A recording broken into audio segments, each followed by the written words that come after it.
Du coup, j'aurai le plaisir de co-animer ce webinaire avec mon collègue Jean Bossé, responsable innovation matériaux biosourcés. Et puis, du coup, je serai obligé de vous quitter à partir de 10 heures. Donc, du coup, ça sera Jean qui reprendra l'animation du webinaire seul. Donc, tout d'abord, en fait, on voulait d'abord remercier les différents intervenants. Donc, on va être accompagné par plusieurs intervenants de qualité de la DGE, de l'ADEME, du SGPI, qui pourront nous éclairer à la fois sur cette stratégie d'accélération, mais également sur les différents appels à projets qui vont être dédiés aux différentes thématiques. Alors, je vais projeter ma présentation. Alors, du coup, donc, pour ce webinaire qui sera dédié donc à cette nouvelle stratégie d'accélération, bah, tout d'abord, en fait, on va vous présenter un petit peu IAR devient Bioeconomy for Change. Donc, ça, c'est vraiment récent. Ça date de cette semaine, du 25 janvier, où on a changé d'identité. Ensuite, après, il y aura une première intervention donc, de Gary Norden, de la DGE, chef de projet sous direction de la chimie des matériaux et des éco-industries, et de Mathieu Brandiba du SGPI, coordinateur national des stratégies recyclabilité, recyclage et réincorporation des matériaux, produits biosourcés et biotechnologies industrielles et carburants durables. Ensuite, après, on aura une deuxième intervention. Donc, ce sera des co-intervenants, donc plus précisément sur l'appel à projet développement d'une filière de production de carburants durables aéronautiques, cette filière française. Donc, par Aurélie Bichot, chef de projet biocarburant, et Pierre Cordon-Cuff, chef de projet investissement d'avenir à l'ADEME.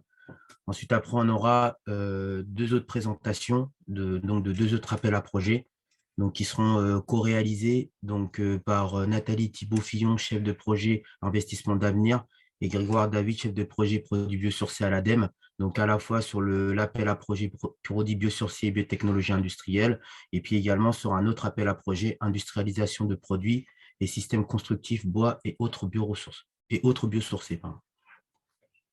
Et enfin, on finira ce webinaire par une session de questions-réponses qui sera notamment animée par mon collègue Jean. Alors, tout d'abord, donc en effet, comme je vous le disais tout à l'heure, le pôle donc IAR a changé d'identité cette semaine. Donc, IAR devient Bioeconomy for Change. Donc, après 17 ans sous l'appellation IAR, pôle de la bioéconomie, on devient Bioeconomy for Change. Donc, en fait, ce changement de nom pour nous est une étape très importante et charnière parce qu'en fait, elle nous permet à la fois d'affirmer plus efficacement notre position sur la bioéconomie au niveau de la France, mais aussi en Europe et à l'international. Et puis également, elle permet aussi de vraiment bien mettre en avant l'activité de nos 500 adhérents qui participent notamment à la transition agricole, industrielle, environnementale, alimentaire. Donc, tout cela favorable au climat, aux citoyens, à la compétitivité, ainsi qu'à la connexion des acteurs. Comme le dirait notre président, M. Christophe Rubdalem, en fait, finalement, le nouveau nom va nous permettre de remplir trois objectifs. De un, clarifier ce que nous sommes. Ensuite, et ce, on croit. Ensuite, parler collectivement, fédérer et attirer, gagner en visibilité et en leadership à l'international. C'est ce que va nous permettre finalement ce changement de nom et aussi pourquoi il est anglicisé, donc Bioeconomy for Change. Donc vraiment, pour nous, l'ambition qu'on a, c'est de faire en sorte que la France devienne un leader mondial dans la valorisation de la biomasse. Alors, Bioeconomy for Change, c'est quoi? C'est 500 adhérents qui sont présents sur toute la chaîne de valeur de la biomasse, du champ au consommateur. Donc, on a à la fois en fait des startups, des PME, des ETI, des grands groupes, également tout ce qui concerne la partie recherche et développement, des universités, agglomérations, régions et États qui sont présents dans ces 500 adhérents et dans cet écosystème. Donc, Bioeconomy for Change, on va travailler sur 6 axes. Un premier axe qui concernera les produits biosourcés, donc notamment la production des bioressources, donc tout ce qui concerne en fait finalement les intrants, ce qui va nous permettre en fait d'avoir les différentes matières premières et l'agriculture notamment.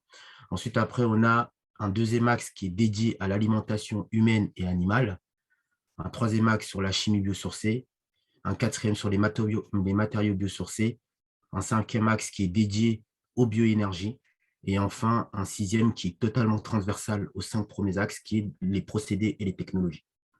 Qu'est-ce que c'est que Bioeconomy for Change en quelques chiffres? On est 35 experts de la bioéconomie. On a accompagné plus de 350 projets RDI qui ont été financés, ce qui correspond à peu près à 2,5 milliards d'investissements sur les territoires. Et comme je le disais, il y a 500 membres qui sont présents au sein de l'écosystème B4C à l'international. Ensuite, donc, la chimie, donc, comme je le disais, donc, on a un axe stratégique qui concerne finalement la chimie biosourcée. Donc, en fait, cette chimie biosourcée, donc, finalement, ça va concerner à la fois les biotechnologies, donc l'industrie, les biomolécules et les procédés. Donc, en fait, on va avoir finalement plusieurs secteurs qui vont être touchés par cet axe. C'est les intermédiaires chimiques, les polymères, tout ce qui concerne la formulation et l'additif, ainsi que les procédés.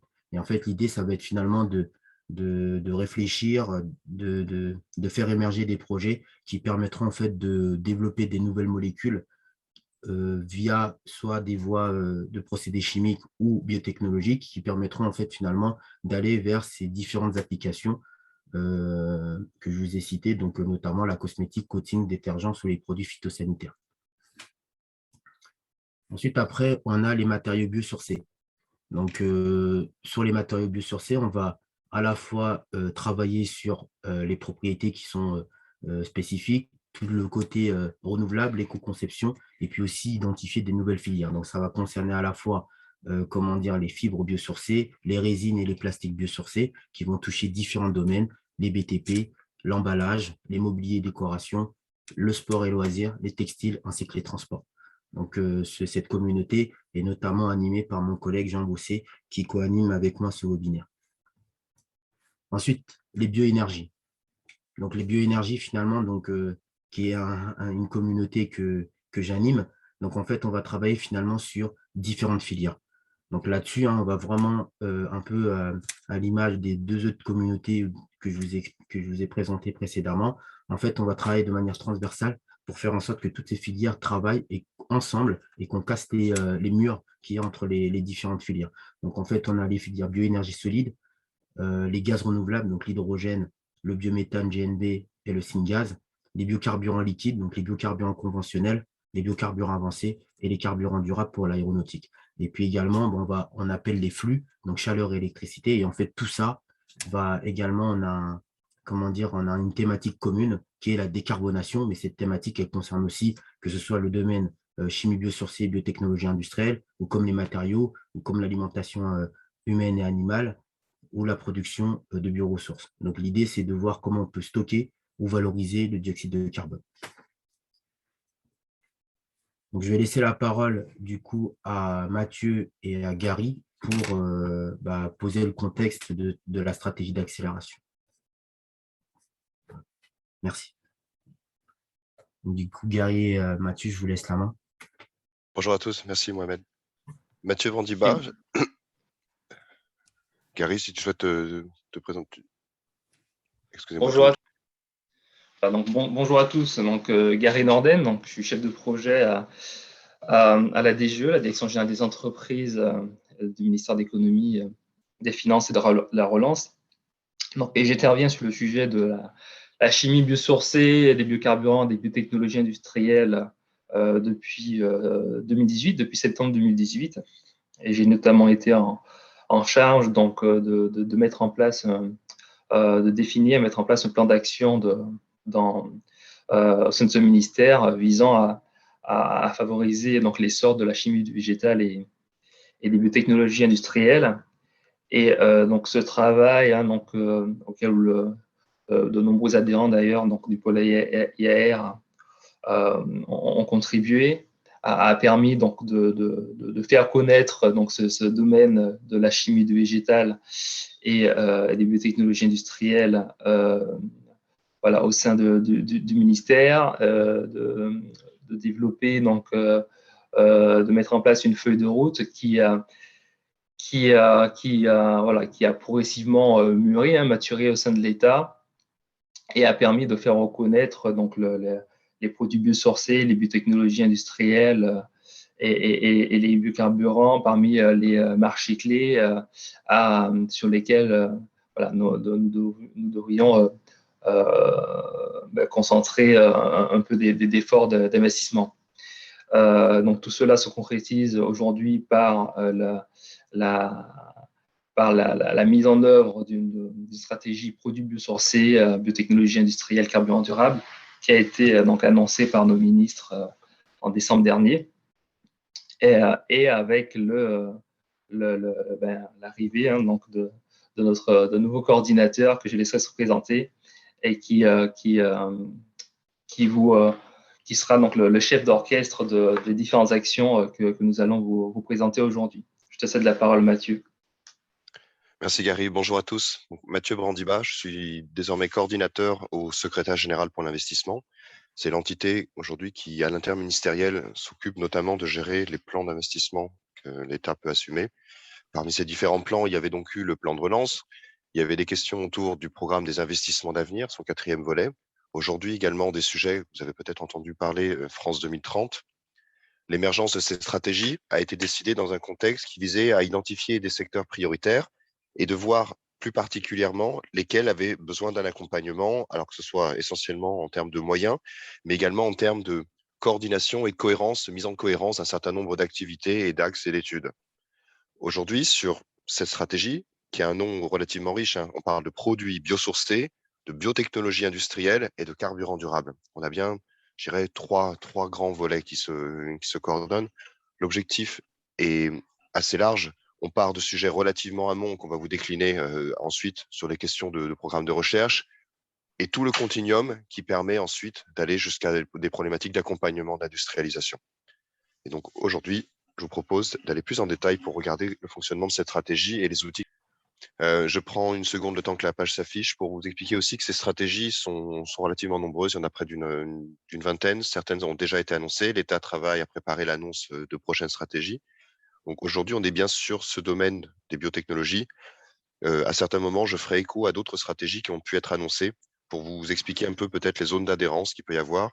C'est assumer côté État que certaines zones ne soient pas oubliées. On a certains sujets qui sont accompagnés dans différentes stratégies. Aujourd'hui, quand on parle de toutes les richesses des marchés que la bioéconomie adresse, que ce soit l'alimentation humaine, animale, les fertilisants, que ce soit les biomatériaux, la chimie du végétal, les bioénergies, toutes les thématiques qui ont été évoquées, on va se concentrer plus particulièrement au niveau des biotechnologies industrielles, les molécules plateformes, les syntons, des sujets qui sont aujourd'hui relativement divers.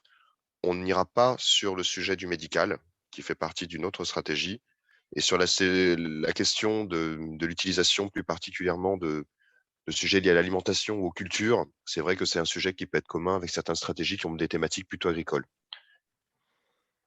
Donc, comme vous le voyez à la page, aujourd'hui, effectivement, le marché de la bioéconomie, et je pense que toutes les personnes autour de la table sont extrêmement alertes sur le sujet, c'est un sujet qui est en plus qu'en phase d'émergence aujourd'hui. C'est un sujet qui s'installe, un sujet d'ampleur, un sujet à l'échelle européenne, mondiale. Et donc, il est important de prendre toute la mesure de ce potentiel de marché. Aujourd'hui, on est face à des produits qui sont pour une grande partie issus du monde pétrosourcé. L'un des objectifs de cette stratégie, c'est effectivement d'identifier quels sont les matériaux, les ressources, les bioressources qui vont permettre de substituer l'élaboration d'un certain nombre de molécules par des procédés, par des travaux de recherche, par un certain nombre d'éléments qui vont permettre de substituer donc, les origines pétrosourcées de certains produits. C'est vraiment un des fondamentaux, que ça soit décliné pour les biotechnologies ou pour un certain nombre de problématiques de bioénergie. Pour les produits biosourcés, comme vous le voyez donc, il y a un certain nombre de grands enjeux aujourd'hui auxquels cette stratégie souhaite répondre. Problématique d'utilisation des matières premières. Les différentes ressources qui existent aujourd'hui peuvent être, que ce soit de nature agricole, ça peut être des questions de ressources algales, ça peut être au niveau du bois, au niveau de la foresterie, ça peut être au niveau du vivant, on peut utiliser des nouveaux procédés également qui vont permettre d'aller utiliser des coproduits issus de circuits industriels. Il y a des enjeux de relocalisation, des enjeux d'installer dans le local, dans les tissus industriels locaux, un certain nombre d'activités, et donc de réduire aussi des dépendances au pétrole en proposant des circuits qui vont permettre de faire émerger la production de nouveaux produits en France. On parle aussi de nouveaux débouchés pour l'agriculture. Alors là encore, on a le volet local, et les nouveaux débouchés en utilisant des coproduits qui aujourd'hui étaient valorisés dans certains cas. On peut parler de valorisation, que ce soit dans l'énergie, on peut avoir des produits avec la méthanisation, on peut avoir des produits pour la fabrication d'un certain nombre d'autres composés. Pour autant, est-ce qu'il n'y a pas aujourd'hui des enjeux à créer plus de valeur, à créer plus d'emplois pour des territoires? On a une demande sociétale qui est croissante, qui appelle à des produits dont on comprenne aujourd'hui l'impact environnemental, que les consommateurs, les citoyens puissent aussi identifier plus clairement peut-être des chaînes de production. Et cette demande aujourd'hui se traduit par des potentiels d'achat, ou en tout cas qui se déverrouillent au fur et à mesure. On a également des recherches potentiellement de produits nouveaux, de nouvelles fonctionnalités qui sont permis par les travaux de recherche, qui ouvrent la possibilité de développer de nouvelles fonctionnalités pour des molécules, pour des produits. On a donc un marché qui est vraiment appelé à se développer. Je propose d'aller un peu plus loin pour vous détailler les grands objectifs auxquels souhaite répondre la stratégie. Effectivement, sur le développement des produits biosourcés, quand vous regardez un peu plus en détail les catégories de marché, que ce soit au niveau des tonnages, au niveau de la part de production de biosourcés, on identifie de manière importante, c'est le message principal de cette visuelle, c'est d'identifier que la demande aujourd'hui en Europe est supérieure à l'offre. Et donc, il y a un potentiel important de marché. Il est important de saisir cette chance. Quand je dis nous saisir cette chance, c'est côté France, côté État français, pour arriver, grâce aux implantations, aux industriels, à vous, qui écoutez cette présentation, que vous puissiez identifier les bons outils qui vont vous permettre d'accompagner les projets à tous les niveaux de maturité auxquels ils se trouvent.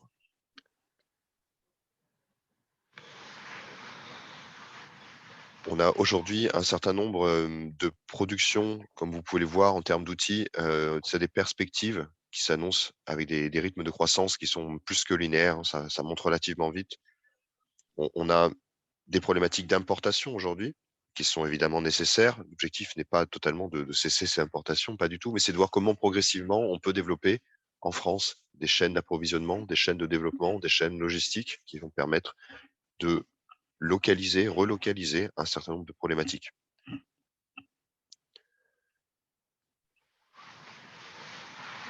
Cette stratégie, aujourd'hui, elle répond et a été construite autour de 5 grands objectifs. Vous voyez une certaine progression en termes d'objectifs. On a une logique, je dirais, de grands processus d'accompagnement.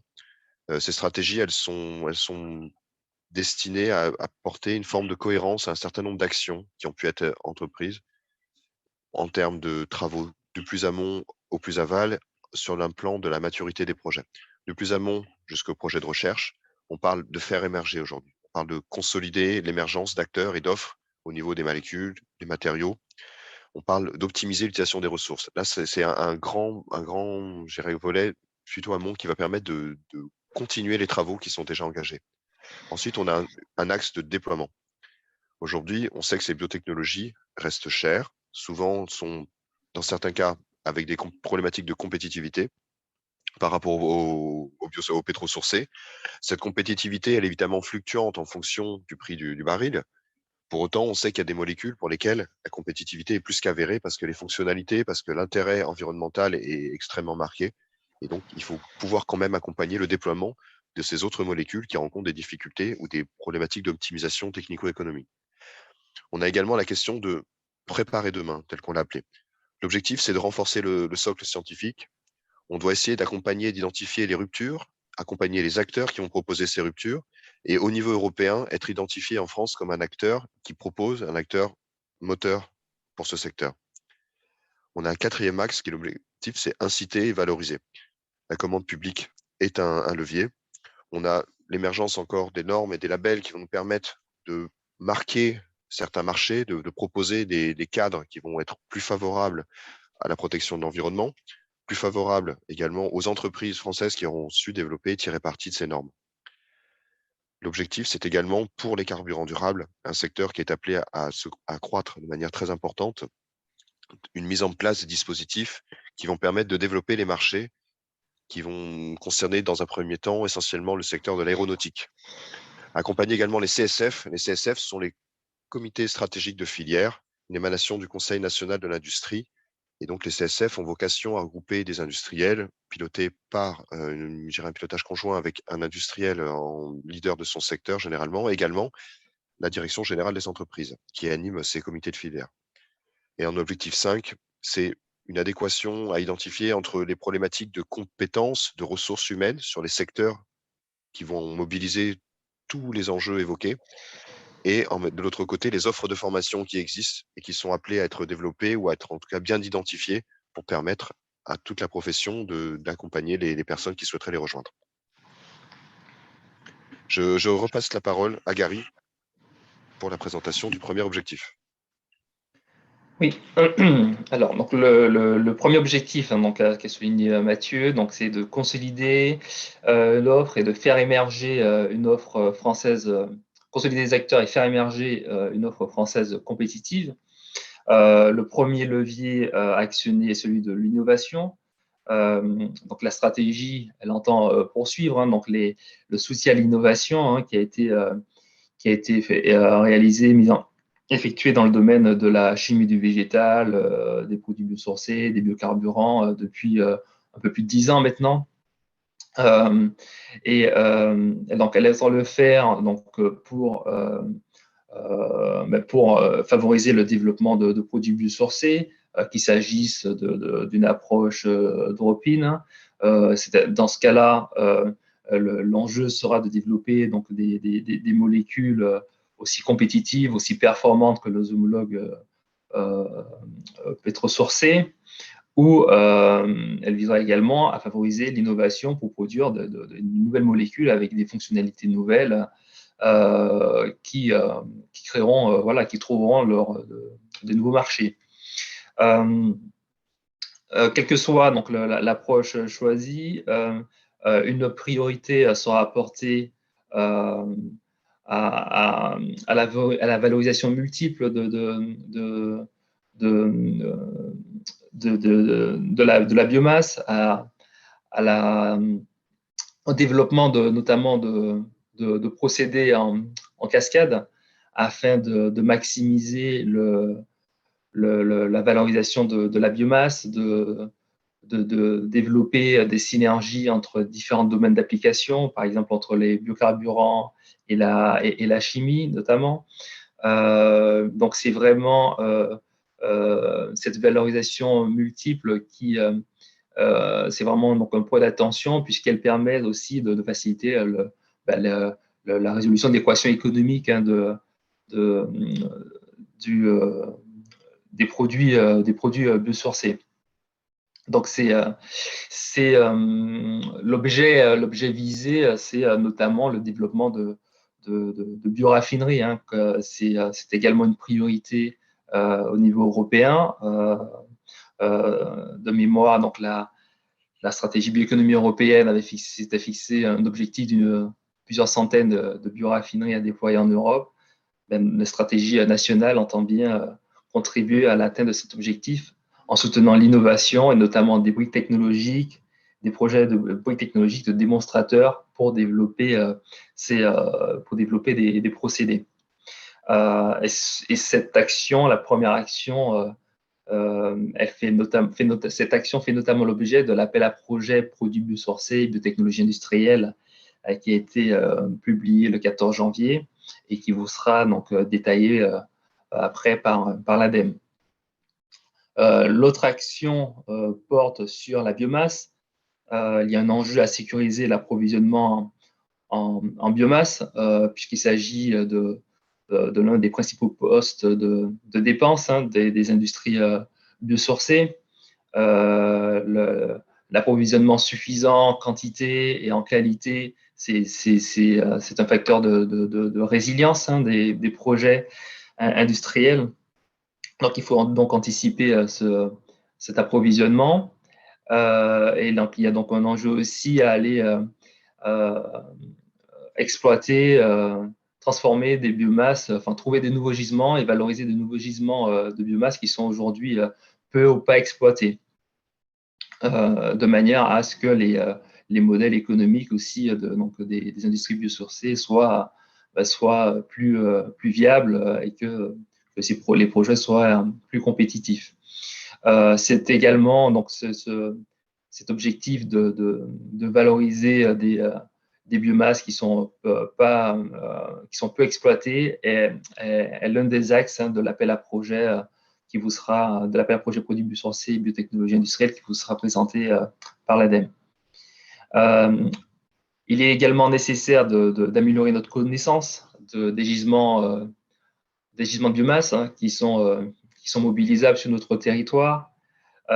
Pour cela, la stratégie inclut une étude qui sera réalisée, qui est en cours, qui est réalisée par France Agrimer, qui a pour objectif d'identifier la biomasse mobilisée par la chimie du végétal et les bioproductions. Elle vise également à caractériser et quantifier l'usage de la biomasse mobilisée selon les différents usages. Et elle proposera une cartographie de la répartition des gisements sur notre territoire. Cette étude est pour nous importante puisqu'elle facilitera aussi nos décisions d'accompagnement des implantations des projets industriels sur le territoire. Je repasse la parole à Mathieu sur l'objectif 2. Merci Gary. L'objectif 2, c'est donc réduire les coûts des technologies en soutenant l'innovation sur tout le continuum de maturité. Donc là, il y a plusieurs problématiques. Le premier, c'est de promouvoir les bonnes briques, les briques qu'on appelle à être innovantes, les problématiques de démonstration sur le continuum de développement qui est utilement, que vous connaissez certainement déjà. En tout cas, on identifie le sujet d'innovation après des problématiques des problématiques de maturité, de preuve de concept. Généralement, on est sur des TRL 4, 5. Et l'innovation, c'est toutes les étapes qui vont permettre de lever les verrous pour aboutir à des questions donc, de démonstration sur des TRL 7, voire aller un tout petit peu plus loin sur des questions d'échelle E1 ou de niveau de pré-industrialisation.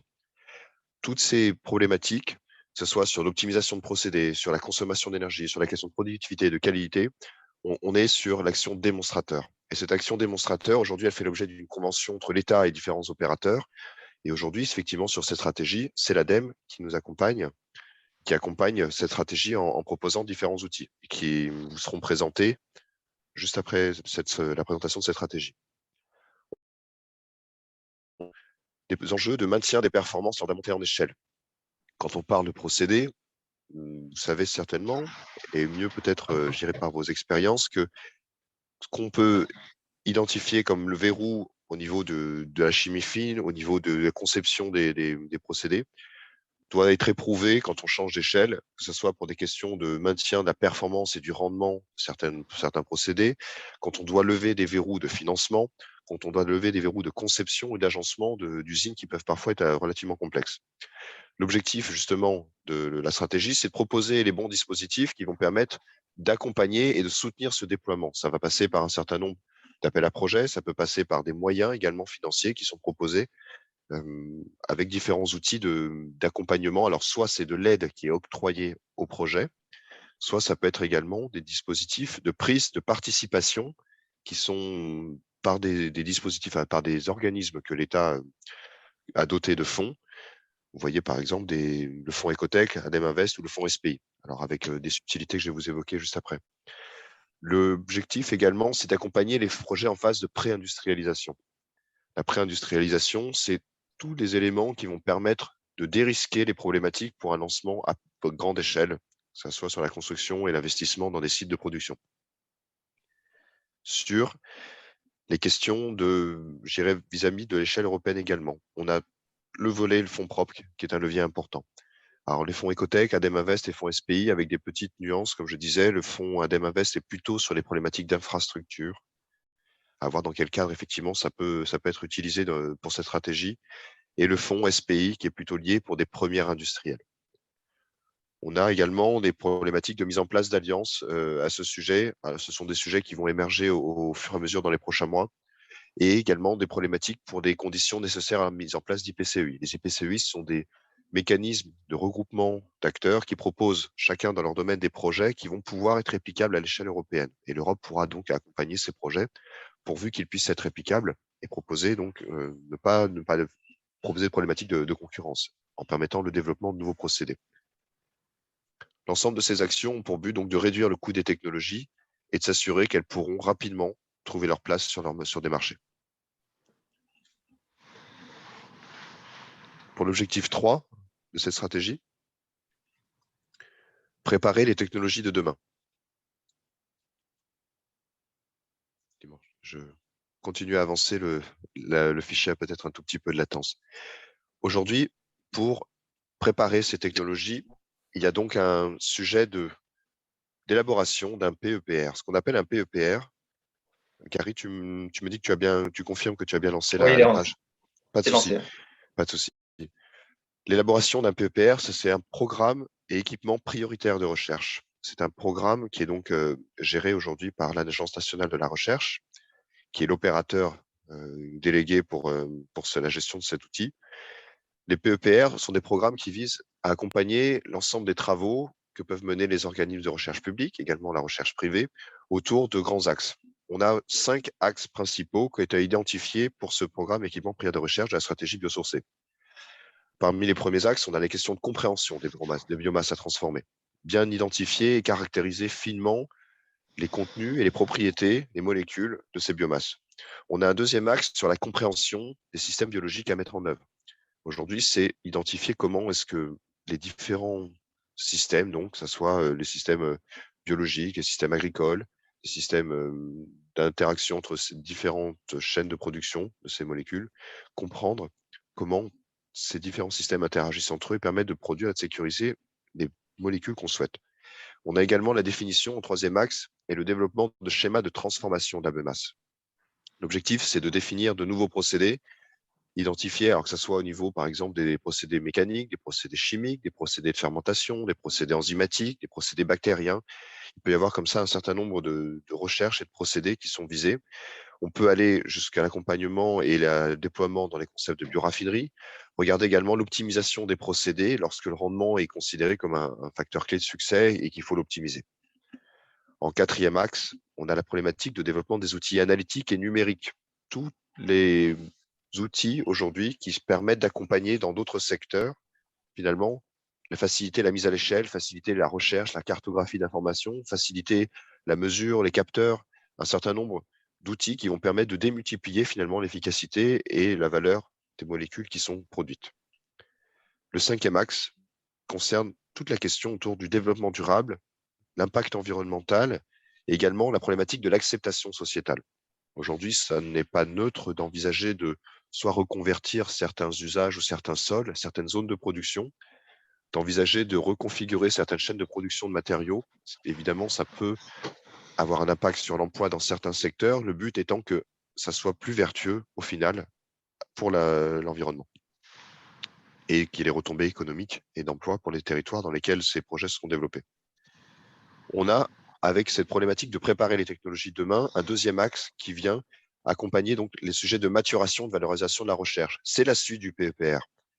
Aujourd'hui, dans ces sujets de maturation, de valorisation, c'est identifier les projets de recherche qui auront un potentiel à donner lieu à de la propriété intellectuelle, par exemple. Alors, on parle de choses qui sont brevetables et d'autres choses qui ne le sont pas, mais des éléments dont on reconnaît la valeur, qui devront être lotis dans des différentes structures porteuses. C'est l'objectif, par exemple, des SAT, des sociétés d'accélération de technologie, des IRT. C'est l'objectif d'un certain nombre de dispositifs et de structures qui, aujourd'hui, permettent de faire passer du monde de la recherche au monde des entreprises, des potentielles innovations, des potentiels brevets, des potentiels procédés, molécules qui vont trouver leur marché. Pour cette étape de maturation, il y a donc des appels à projets qui ont été ouverts récemment.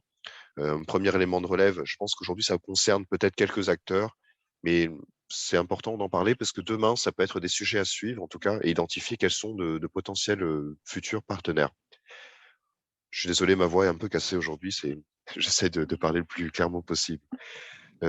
On a également l'accompagnement de startups émergentes. Les acteurs émergents, c'est un des axes forts aujourd'hui qui est en train d'apparaître sur ces stratégies d'accélération.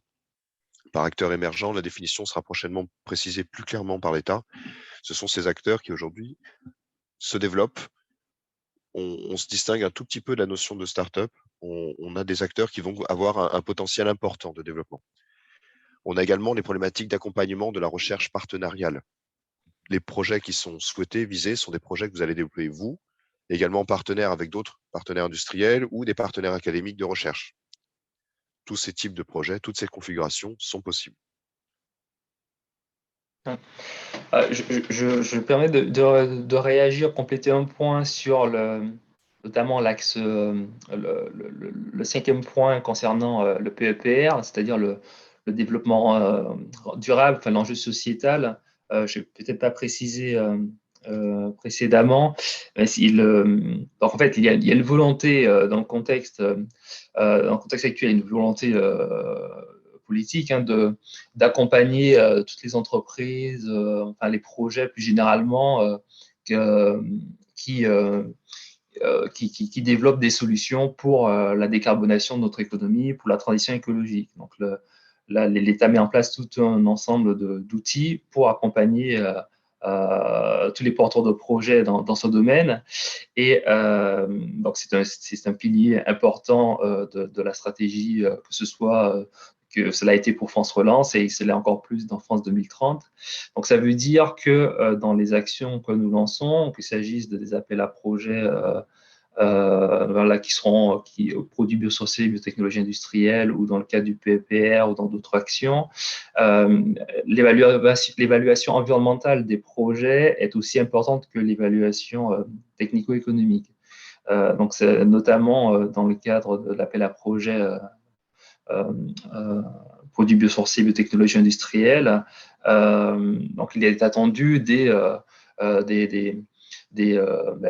éléments objectifs, des ACV comparatives pour démontrer que les solutions biosourcées proposées apportent une plus-value environnementale. Donc, ce sera précisé après par l'ADEME. J'insiste sur ce point, c'est un point important dans notre démarche de soutien au développement d'une filière biosourcée. Concernant l'objectif 4, donc qui vise à inciter et valoriser l'adoption, il vise à valoriser, inciter l'adoption de nouvelles technologies. Alors là, il y a une coquille, pas de l'énergie, mais des technologies, donc des biosourcés et carburants durables. Donc on le sait, donc la demande des produits biosourcés est souvent limitée par leur surcoût par rapport aux produits pétrosourcés. Donc, il peut y avoir donc une difficulté à afficher, à appliquer un premium sur le caractère biosourcé des produits. Donc, cela appelle à mettre en place des distorsions de marché importantes pour favoriser l'essor des produits biosourcés. Donc, c'est-à-dire, ces distorsions, elles peuvent être mises en place au travers de dispositifs réglementaires ou fiscaux. Ça a été le cas pour les biocarburants. Aujourd'hui, on a une taxe incitative à l'incorporation de biocarburants qui crée la demande. Donc, pour ce sujet-là, notamment des biocarburants, la stratégie entend poursuivre l'effort de développement des biocarburants avancés, prioritairement pour le transport aéronautique, puisqu'il y a donc il y a un contexte favorable au développement de biocarburants avancés pour le transport aéronautique, puisque c'est le premier levier mobilisé à court terme pour décarboner ce secteur des transports. Donc, un premier appel à projet a déjà été lancé en juillet 2021 afin de poser les premières briques d'une filière de production de carburant sur notre territoire. Et dans le cadre de cette stratégie, nous avons l'ambition de favoriser le déploiement des carburants durables en facilitant un plus grand taux d'incorporation des carburants dans le kérosène, donc jusqu'à 100%. Et puis donc, nous avons l'objectif de mettre en place des dispositifs spécifiques pour les carburants pour l'aviation. Donc, il y a déjà une première étape qui a été réalisée au niveau national. L'enjeu est maintenant, se situe maintenant au niveau européen, dans le cadre de l'adoption dans le contexte de l'adoption du règlement Refuel Aviation. Donc, qui va fixer des objectifs d'incorporation pour les carburants alternatifs pour l'aviation. Donc, c'est un élément voilà, à suivre au cours de l'année 2022. Bon, pour ce qui concerne les mesures d'incitation liées au carburant avancé. Et puis, donc, concernant les produits biosourcés, donc hors carburant, donc ces produits ne disposent pas ne bénéficient pas de mécanismes fiscaux comme celui mis en œuvre pour les biocarburants. Donc, le levier identifié pour cela, c'est pour stimuler la demande, c'est celui de la commande publique. Donc, il y a déjà eu plusieurs groupes de travail qui ont eu lieu pour alimenter la réflexion sur la mobilisation de la commande publique.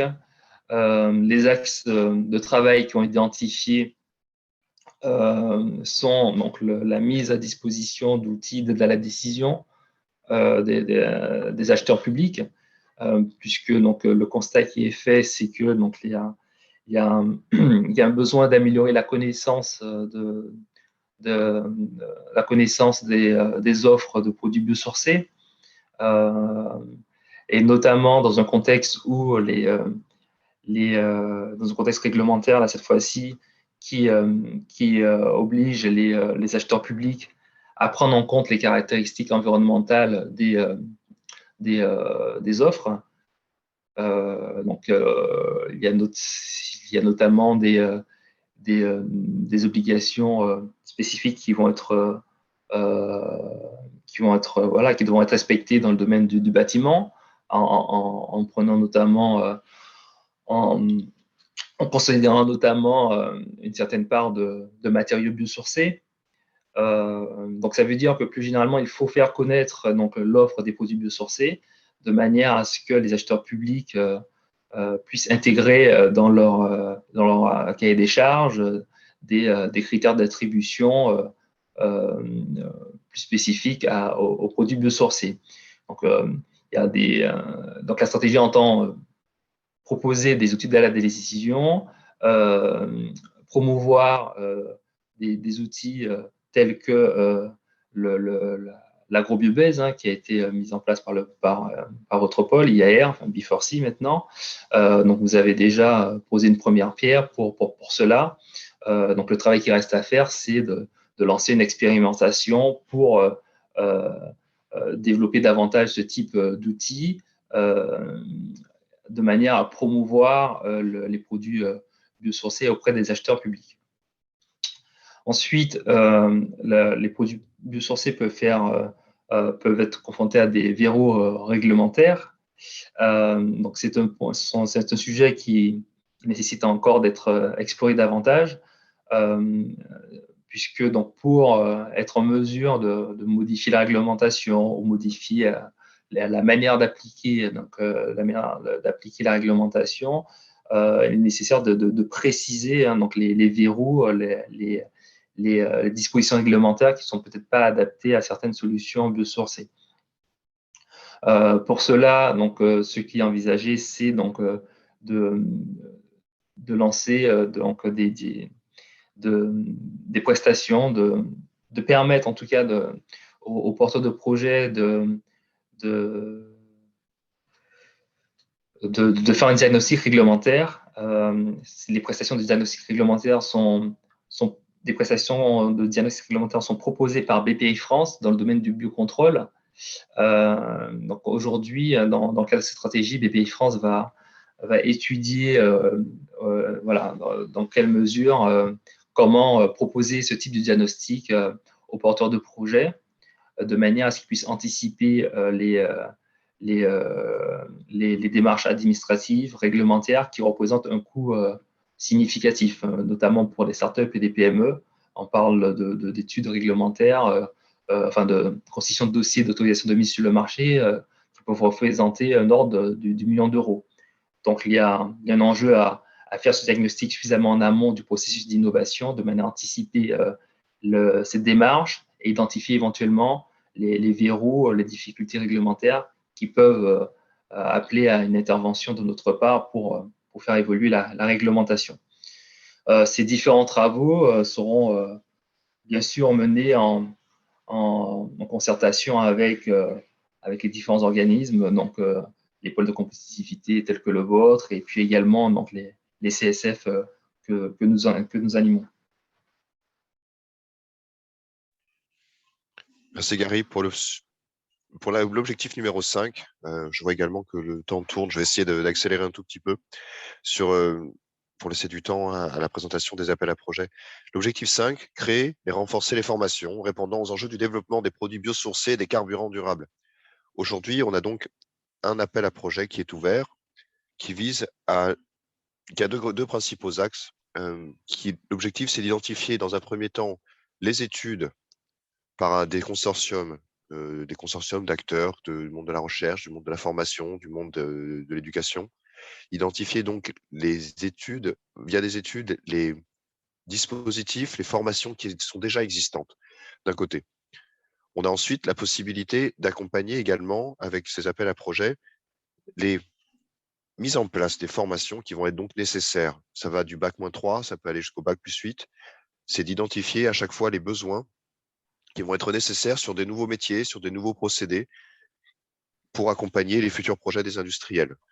L'enjeu est très très fort. On parle de choses qui peuvent être relativement complexes en termes de chimie, mais on parle aussi de problématiques de compréhension de caractérisation de la biomasse. On a besoin de personnes qui vont aller opérer sur le terrain, qui vont faire des mesures, qui vont être capables de comprendre aussi comment les systèmes interagissent entre eux, comment est-ce qu'on pourra produire, que ce soit des biomasses agricoles, soit les coproduits, que ça peut être des biomasses algales. Quand on va aller à la production de biocarburants, il y aura des problématiques de logistique qui seront peut-être un peu spécifiques. Tous ces enjeux sur la formation et les compétences aujourd'hui sont identifiés dans un axe qui permet d'y répondre. L'appel à projet est ouvert. On pourra vous transmettre l'ensemble des liens qui sont nécessaires.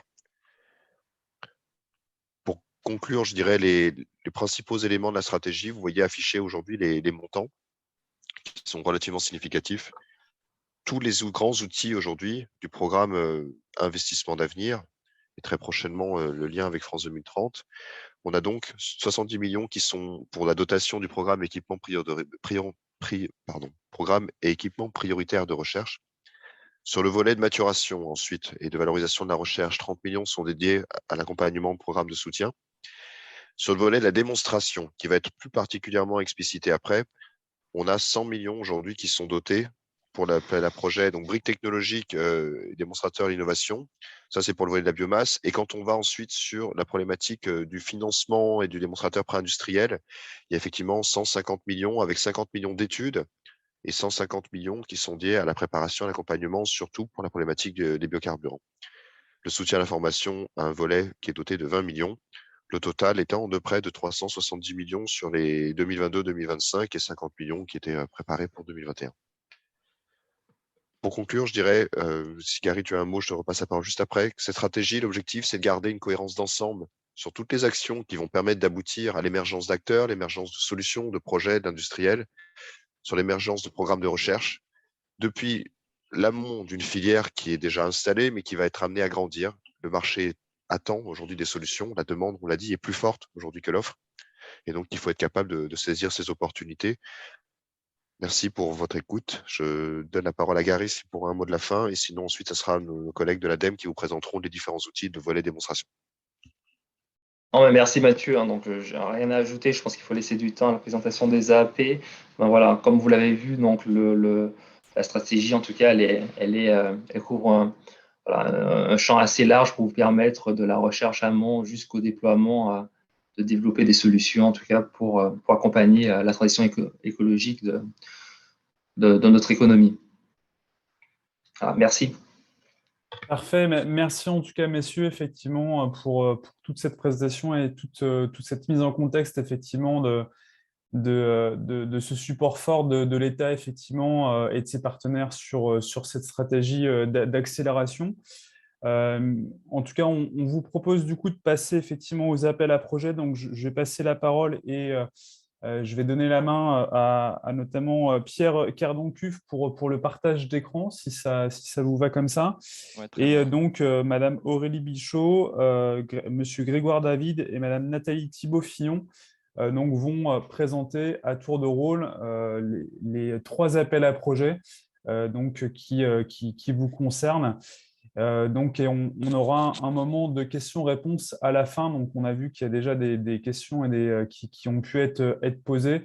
Vu le souci de timing, on vous propose de tout concentrer à la fin. Ouais. En tout cas, merci par avance pour la présentation de ces 3 appels à projets. La parole est à vous. Merci. Donc, bonjour à tous. Pierre Cardon-Cuve. Donc, moi, je suis chef de projet investissement d'avenir à l'ADEME, à la direction entreprise et transition industrielle, en charge de la mise en œuvre donc, des outils de la stratégie qui vient de vous être présentés. Et donc, parmi ces outils, aujourd'hui, on va vous présenter 2 appels à projets. Le premier, ça sera sur le sujet des carburants aéronautiques durables. Et le deuxième, ça sera sur le sujet des produits biosourcés et biotechnologies industrielles. On fera aussi une petite présentation sur un appel à projet qui est plus en lien avec la stratégie ville et territoires durables. Cette présentation, on va la faire à double voix à chaque fois pour les appels à projets, parce qu'au sein de l'ADEME, on travaille en binôme sur l'instruction des dossiers qui sont déposés aux appels à projets. Binôme avec une personne qui est plus en charge des aspects techniques. Donc là, par exemple, sur l'appel à projet qui va vous être présenté sur carburant aéronautique, ça sera donc Aurélie Bichot. Et moi, je suis plus donc, en tant que chef de projet investissement d'avenir sur l'analyse économique et financière des dossiers qui sont déposés. Et donc, voilà, c'est toujours un binôme qui intervient sur l'instruction des dossiers. Donc, on va commencer par l'appel à projet carburant aéronautique durable. Et donc, je laisse la parole à Aurélie pour vous présenter les éléments d'abord techniques et je conclurai sur la partie plus modalité d'aide, soutien financier et processus d'instruction. Aurélie, je te laisse la parole. Votre micro est coupé, Madame Bichot. Pardon, merci. Bonjour à tous. Donc, je vais vous développer l'appel à projet développement d'une filière de production française de carburant aéronautique durable. Merci. Cet appel à projet, il a 3 objectifs majeurs. Donc, le premier, c'est d'accompagner les mutations du secteur des transports qui sont fortement dépendants des ressources fossiles et en premier lieu, celui du transport aérien. Ensuite, le deuxième objectif, c'est d'accélérer le déploiement de ces carburants durables pour l'aviation, qui est le levier indispensable pour atteindre les objectifs de décarbonation du secteur. Et enfin, de développer des filières de production de ces carburants durables qui soient pérennes et compétitives sur le territoire national métropolitain. Alors, dans le cadre de cette AAP, on a 2 priorités thématiques. Donc, la première, c'est le soutien aux travaux d'ingénierie qui sont nécessaires pour engager un projet dans la phase de décision d'investissement industriel. Et le deuxième, c'est le soutien à la construction d'unités de démonstration pilote. Donc, dans le premier cas, l'ADEME ne finance pas la phase d'industrialisation, uniquement les études d'ingénierie. On peut passer à la suite, Pierre. Alors, dans les 2 cas, les projets qui sont retenus sont des projets de R&D qui sont monopartenaires ou collaboratifs, dont l'objectif est d'accélérer la mise sur le marché des technologies et des solutions ambitieuses, innovantes et durables, donc à partir des phases de recherche industrielle jusqu'à la démonstration plus aval de l'intérêt de ces solutions dans l'environnement opérationnel, que ce soit au niveau national ou territorial. Pour cet appel à projet, on est ouvert à toutes les technologies. On n'a pas uniquement ciblé sur les biocarburants avancés, que ce soit les types fermentaires ou de gazification, mais aussi également sur les carburants de synthèse, donc tout ce qui est e-fuel, e-carburant.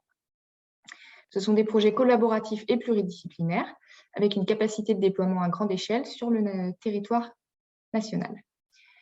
Il faut que ces projets soient compatibles avec les objectifs de la feuille de route nationale, c'est-à-dire un time to market faut que ce soit des projets qui soient réalistes dans un temps relativement court. Et comme l'ont très bien dit Gary et Mathieu, on appuie beaucoup sur l'analyse des impacts environnementaux et notamment la réalisation d'une analyse de cycle de vie pour vérifier l'intérêt environnemental de ces projets. De plus, il faut que ces projets démontrent une démarche d'économie circulaire avec une valorisation des coproduits pour d'autres marchés. Ensuite, pour assurer la mise sur le marché rapide du biokérosène produit, on demande que les carburants produits soient déjà certifiés par l'ASTM ou qu'ils le soient dans un laps de temps court, c'est-à-dire 1 an. Et enfin, on a une grande attente sur la durabilité de la biomasse avec un plan d'approvisionnement qui soit le plus fort possible. Passer à la suite.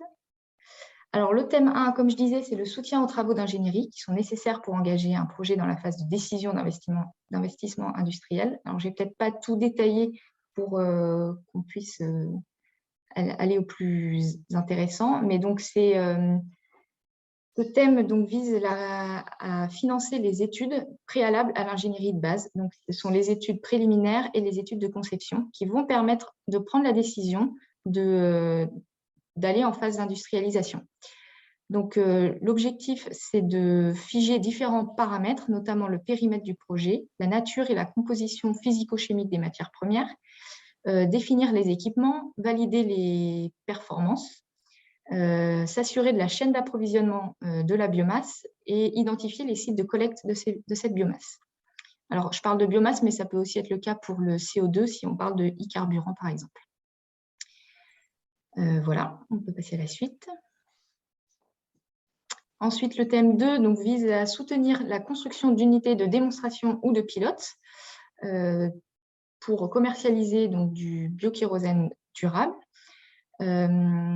Alors, l'objectif, c'est de valider un couple matière-première-technologie pour produire du biokérosène. Un autre objectif, c'est de mettre en place un ensemble d'outils de production qui doivent intégrer toutes les phases du projet, que ce soit les phases amont de collecte et de pré-traitement de la biomasse jusqu'à la phase de production du kérosène. Et enfin, on n'oublie pas l'évaluation de la pertinence environnementale et économique de ces projets. Si on part maintenant plus sur les carburants de synthèse, là, on demande vraiment une réflexion très aboutie sur la pertinence de la source de CO2 qui sera utilisée et l'assemblage des différentes briques technologiques. Et aussi au niveau du système électrique qui sera utilisé, notamment la source d'électricité. Et enfin, l'objectif global, c'est de passer d'un TRL minimum de 5 au début du projet jusqu'à 8 ou 9 à la fin du projet. Voilà, merci à tous. Alors, quelles sont les modalités d'aide de cet appel à projet? Donc, on vous l'a dit, Aurélie, il y a 2 volets. Le premier volet sur les soutiens aux travaux d'ingénierie, il faut d'abord pour être éligible, que le budget minimum de projet soit de plus de 2 millions d'euros. Donc, ce ne sont pas les dépenses éligibles, mais c'est l'ensemble du budget du projet qui est déposé. Et pour le soutien à la construction d'unités de démonstration, le budget minimum attendu est de plus de 10 millions d'euros. Sur la structure partenariale, ça peut être des projets monopartenaires ou collaboratifs, avec, pour des projets collaboratifs, un maximum de 5 partenaires, sachant qu'un partenaire correspond à un demandeur d'aide. Sur les dépenses éligibles, on retrouve les dépenses éligibles classiques qu'on voit dans les projets déposés dans le cadre du programme des investissements d'avenir. Sur la recherche industrielle ou le développement expérimental, avec la prise en compte des salaires et des charges, les frais connexes, toute la partie sous-traitance aussi, la contribution aux amortissements, les frais de mission et puis d'autres coûts comme les consommables. Alors, le tableau ici, je ne vais pas vous le détailler complètement, c'est juste pour vous expliquer que suivant la taille de l'entreprise, au sens communautaire, le taux d'aide n'est pas le même. La nature de l'aide, c'est un mix entre des avances remboursables et des subventions. Et il y a un bonus pour les projets collaboratifs qui est appliqué sur le taux d'aide maximum qui apparaît sur ce tableau. Donc, je vous l'ai dit, une intervention sous forme d'avance remboursable et de subvention qui va dépendre de la typologie des dépenses et de la typologie des actions. Quand on est en recherche industrielle, la part de subvention elle sera de 75%. Pour le développement expérimental, c'est un taux de subvention de 60%. Au niveau des aides, elles sont versées au fur et à mesure du projet quand il a été sélectionné et retenu pour financement, avec à la contractualisation une avance à notification de 15%, puis ensuite, tout au long du projet, qui peut durer 3 à 4 ans, des versements intermédiaires à chaque étape clé, c'est-à-dire à peu près tous les 12 mois, il y a une étape clé dans le cadre du suivi du projet, et donc des versements intermédiaires des aides qui ont lieu à ce moment-là. Et puis une contrainte qui est que au solde, il y ait 20% minimum de l'aide qui soit versée. Alors, les modalités de remboursement des avances remboursables sont définies avec le porteur de projet et dépendent de l'atteinte d'un critère de succès du projet qui est discuté aussi avec le porteur. Je vais passer un petit peu de temps sur cette slide. Je ne vais pas trop non plus rester parce que j'aimerais bien qu'on ait du temps sur les questions-réponses. Donc, cette grille ici que vous voyez, ce sont les critères de sélection des projets. Vous voyez que c'est assez complet. Voilà, c'est toutes les informations qu'on attend dans le dossier de candidature qui doit être déposé à l'appel à projet et qu'on retrouve classiquement dans tous les appels à projet du programme des investissements d'avenir. Alors, le premier critère, c'est le critère le plus important, c'est le caractère innovant du projet, avec une description des verrous qui seront à lever dans le cadre du projet et puis aussi des éléments sur l'état de l'art.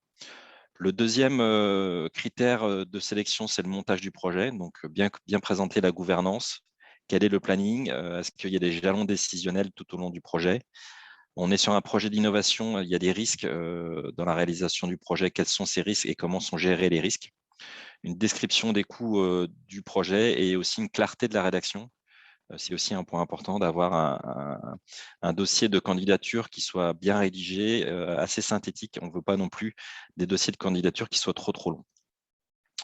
Le plan de financement sera fortement regardé, donc comment est financé le projet. Et puis, on est sur des outils de déploiement. L'idée aussi, c'est de pouvoir répliquer la solution.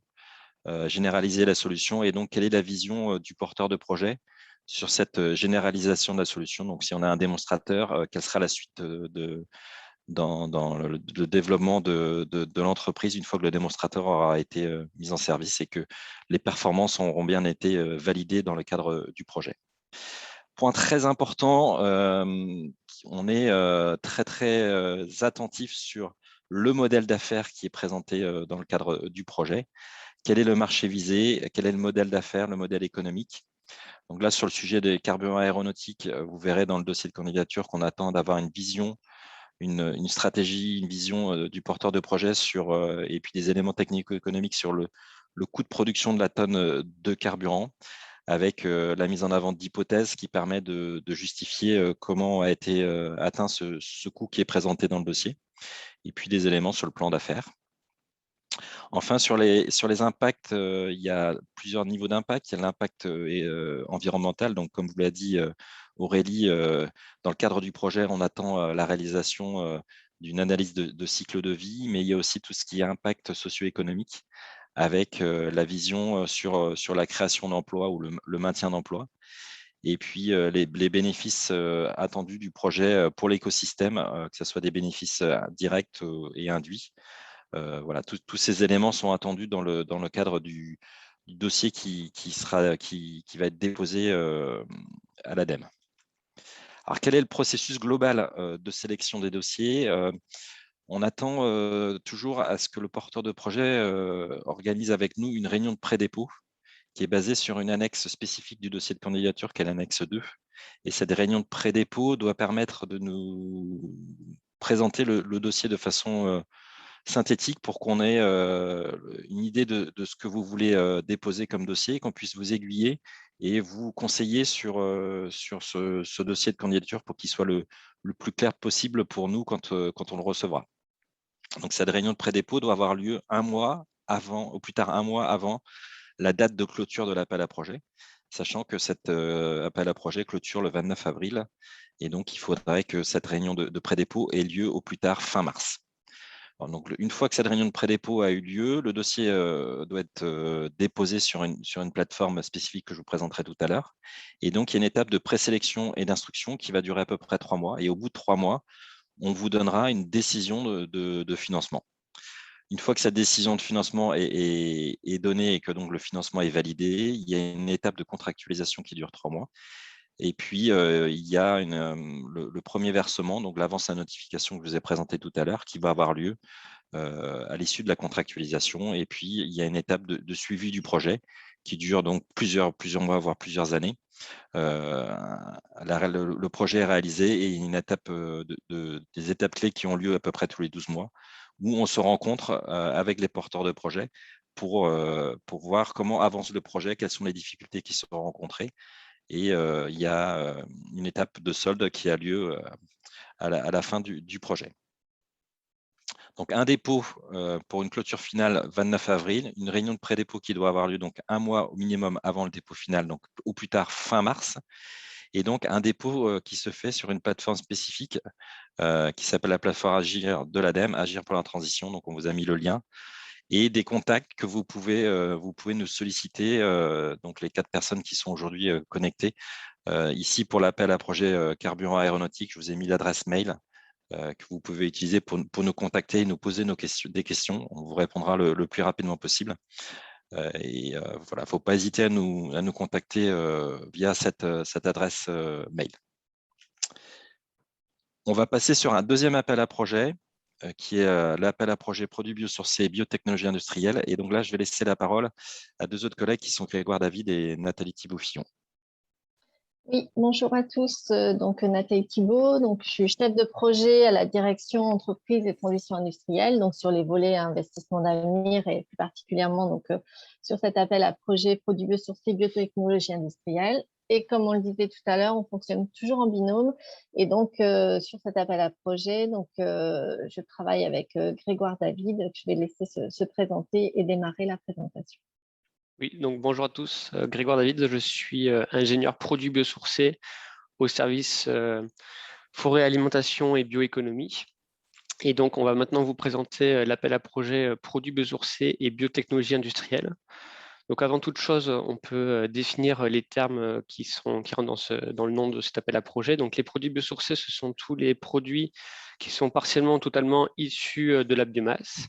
Et les biotechnologies industrielles, ce sont toutes les technologies de conversion qui emploient des systèmes biologiques pour transformer ou produire des molécules à but industriel. Donc, que ce soit par des procédés biocatalytiques comme avec les enzymes ou par des fermentations avec des micro-organismes. Donc, sur la prochaine slide, on va pouvoir voir que cet appel à projet, il a pour ambition de développer une filière industrielle française compétitive dans les domaines des produits biosourcés et des biotechnologies. L'objectif, c'est de réduire la dépendance de notre industrie aux ressources fossiles, tout en créant des emplois, en soutenant la recherche et l'innovation, en s'assurant du bon approvisionnement en biomasse, et puis en soutenant les investissements industriels. On retrouve dans cette AAP 3 priorités thématiques. La première, c'est l'élargissement des biomasses, du gisement de biomasse, donc c'est d'explorer de nouvelles biomasses ou des biomasses qui sont encore peu exploitées. On va par la suite détailler chacune de ces thématiques. La deuxième priorité, c'est la démonstration de procédés de transformation de la biomasse. Là, on va s'intéresser par exemple à tout ce qui va être optimisation d'extraction et de séparation. Et puis, une troisième thématique qui concerne vraiment le soutien à l'industrialisation, donc notamment la mise en œuvre d'unités industrielles pour la production de molécules biosourcées. Alors, les cibles de cet appel à projet sur la slide suivante, ça concerne tous les projets qui peuvent être portés par des startups ou des PME, ainsi que des grandes entreprises, qu'elles soient seules ou associées dans un consortium. Les projets visés doivent bien sûr concerner la valorisation de la biomasse ou les biotechnologies et présenter des solutions innovantes et durables. Donc, on va aller de la phase de recherche industrielle à l'échelle industrielle.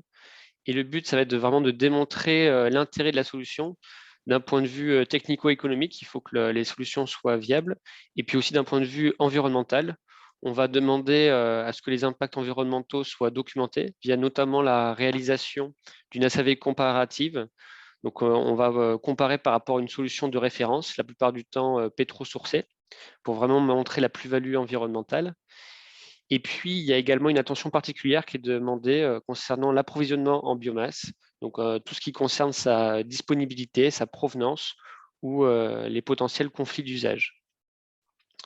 Sur la slide suivante, je vais pouvoir vous détailler le thème 1 qui se nomme « Élargissement des gisements de biomasse ». Donc ici, ce qu'on attend, c'est vraiment la mobilisation de nouvelles biomasses ou des biomasses qui sont peu utilisées à l'échelle industrielle.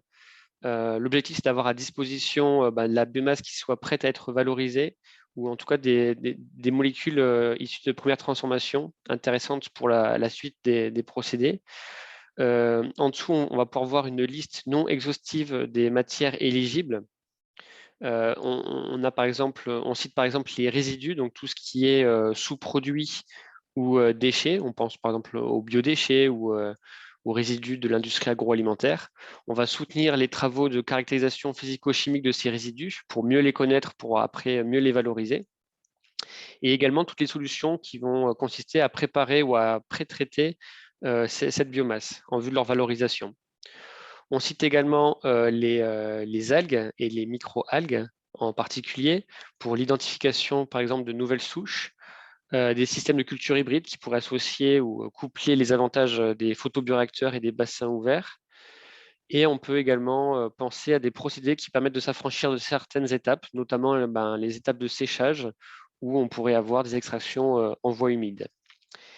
Et puis, un dernier focus concerne les résidus de bois, où on va pouvoir accompagner des projets qui vont développer des nouveaux débouchés dans les unités de pâte de cellulose, par exemple pour valoriser tout ce qui va être lignine ou liqueur noire, et les procédés également pour l'obtention d'extractifs de bois, par exemple les polyphénols ou les terpènes qui peuvent être utilisés dans les adhésifs. Donc, dans ce thème 1, on va demander une démonstration de la disponibilité de la ressource qui est ciblée, en essayant d'avoir une optimisation de la logistique, tout ce qui va être transport, stockage de la biomasse. Et puis, on demande des solutions innovantes, à minima à l'échelle pilote, donc TRL 5. Pour le thème 2, là, on est vraiment sur les procédés liés à la transformation de la biomasse. L'objectif, c'est d'accompagner tout ce qui va être démonstrateur et briques technologiques pour transformer cette biomasse, des procédés innovants. On va essayer d'étendre toutes les gammes de réactions à des biomasses à fort potentiel, par exemple pour la lignine ou pour tout ce qui va être feuillu en France. Et essayer d'avoir des réactions plus efficaces, donc avec des meilleurs rendements et des meilleures sélectivités, notamment via le développement de nouveaux catalyseurs ou biocatalyseurs. Il y a aussi la notion d'éco-conception qui est dans ce thème, où le but, c'est vraiment de réfléchir dès le début à la potentielle fin de vie des produits qui vont être développés, et notamment tout ce qui concerne le recyclage, qui va permettre de prolonger ou en tout cas de maximiser le stockage du CO2. Et dans ce thème, on a bien sûr tout ce qui va être optimisation des procédés, et notamment les procédés d'extraction et de séparation. Et on a comme idée, par exemple, d'essayer de traiter des composants spécifiques sans dégrader ce qui reste dans la biomasse, qui pourrait être par la suite valorisé dans un procédé en cascade pour une valorisation multiproduit, une valorisation multiple. Donc toujours dans l'idée d'avoir la meilleure valorisation de la biomasse, exploiter tout son potentiel. Donc dans une idée un peu de bioraffinerie. Donc là, dans le thème 2, les projets peuvent commencer à des TRL niveau 5, donc des choses qui marchent bien à l'échelle pilote, pour aller par la suite essayer d'atteindre l'échelle industrielle via un démonstrateur, donc pour atteindre des TRL 8 ou 9. Alors, ce que je peux vous préciser, c'est que les projets qui sont attendus, ils peuvent répondre à la fois au thème 1 et au thème 2. Il n'y a pas de cloison entre les différents thèmes. Et pour finir, il y a le thème numéro 3 qui concerne l'accompagnement de l'industrialisation. Donc là, c'est vraiment la mise en œuvre d'unités de production industrielle, donc pour produire par exemple des molécules plateformes, mais aussi des matériaux innovants à forte valeur ajoutée. Donc il y a deux mécanismes. On peut soit aider la création de nouvelles unités de production avec des technologies innovantes, soit aider à l'investissement de solutions innovantes dans des unités de production qui existent déjà, donc qui ont pour but, par exemple, d'augmenter leur capacité ou de se moderniser, d'être plus performantes et par exemple plus flexibles. Donc, dans ce thème 3, il y a vraiment une priorité qui est donnée aux startups, aux PME, donc aux acteurs émergents qui ont vocation industrielle, qui peuvent être confrontés à des difficultés de financement lors de la phase d'industrialisation. On va également favoriser tout ce qui est production en large volume de molécules plateformes qui peuvent être utilisées dans de nombreuses applications, par exemple l'éthanol, l'acide succinique ou le glycérol. Et puis, il y a aussi une priorité pour les produits biosourcés qui répondent à la sécurité de l'approvisionnement pour des secteurs stratégiques qui sont cités dans France 2030. Je pense notamment à l'agroalimentaire ou tout ce qui va être le secteur de l'énergie pour sa production, son stockage, sa distribution, tout ce qui est électronique ou encore transport. Et comme on est à l'échelle industrielle, et on va être assez attentif à l'approvisionnement, donc on va prioriser toutes les biomasses qui sont produites sur le territoire national, puis on va demander un plan d'approvisionnement détaillé, notamment pour tout ce qui est biomasse bois. Donc ici, les niveaux de TRL de début, c'est déjà assez élevé, hein, ça commence à 8 pour vraiment être à l'échelle industrielle, donc finir à TRL 8-9 en fin de projet. Je laisse la main à Nathalie pour les modalités d'aide de l'AP. Oui, merci Grégoire. Donc, sur les modalités d'aide concernant le budget minimum des projets, donc sur les thèmes 1 et 2, donc l'élargissement des gisements de biomasse et les procédés liés à la transformation de la biomasse, on est plutôt du soutien à la recherche, au développement, à l'innovation. On attend des projets ayant des coûts totaux de minimum 2 millions d'euros. Et sur le thème 3 qui vise à soutenir, accompagner justement l'industrialisation, à soutenir l'investissement, on est sur des coûts totaux de minimum de 5 millions d'euros. Alors, on l'a déjà dit, c'est pareil que pour l'autre AP, on peut être sur des projets monopartenaires ou collaboratifs, mais avec maximum 5 partenaires bénéficiant d'une aide dans un consortium. Et puis, chaque partenaire doit porter au moins 400 000 euros de dépenses éligibles. Pour la répartition des aides allouées qui se font sous forme d'avances remboursables et de subventions, donc, on est sur, pour la part de subvention, dans le cadre général, à 75% de subventions pour les projets majoritairement sur de la recherche industrielle et 60% pour les projets majoritairement en développement expérimental ou pour les projets d'investissement. Et donc, comme on l'a déjà rappelé, on a pour les projets qui bénéficient d'une aide, des versements d'aide qui s'étalent tout au long du projet avec une avance de 15% au moment de la contractualisation, 20% gardés pour le solde au moment de la clôture du projet et donc le reste versé en versement intermédiaire à chaque étape clé qui sont les réunions de suivi qui sont généralement annuelles entre les porteurs du projet et l'ADEME. Et on est sur des modalités de remboursement pour les avances remboursables qui seront définies au moment de l'instruction avec le porteur, mais qui sont calées sur une atteinte d'un critère de succès du projet. Diapo suivante. Alors, je ne rentrerai pas dans les détails parce que mon collègue Pierre l'a très bien fait sur les critères de sélection des projets qui sont les mêmes sur les deux appels à projets. Donc, suivant. Processus, pareil, on est sur le même type de processus, donc il n'y a pas de nouveauté dans cet appel à projet, donc on peut passer aussi à la suivante.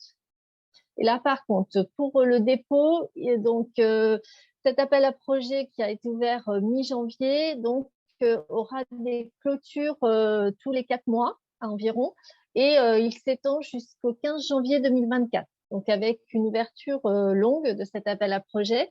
Et donc, la première clôture intermédiaire sera le 31 mai 2022. Donc, il est là aussi attendu avant chaque dépôt d'avoir sollicité l'ADEME pour une réunion de pré-dépôt. de façon à pouvoir vérifier l'adéquation du projet avec les attentes du cahier des charges, de vous accompagner un petit peu dans la construction de votre projet par la complétude d'une annexe qui est l'annexe 2 qui est donc à disposition parmi les annexes de l'appel à projet qui vous permettent comme ça de voir bien tous les éléments qui sont attendus avant le dépôt du projet. Et donc, cette réunion de pré-dépôt, idéalement, ça serait de la caler au minimum 1 mois avant le dépôt final de votre projet. Ce dépôt se fait aussi pour les appels à projet ADEME via la plateforme Agir pour la transition écologique, dont on vous a remis le lien. Et il y a aussi une adresse dédiée pour l'appel à projet produits biosourcés et biotechnologie industrielle pour nous contacter, qui est aap.biosourcé@adem.fr. Suivant. Alors, je repasse la main à Grégoire pour vous dire quelques mots sur un autre appel à projet. Oui, donc c'est pour vous présenter assez rapidement cet appel à projet qui se nomme Industrialisation de produits et de systèmes constructifs bois et autres biosourcés. Donc cet appel à projet, il est issu d'une autre stratégie d'accélération qui s'appelle Solutions pour la ville durable et bâtiments innovants.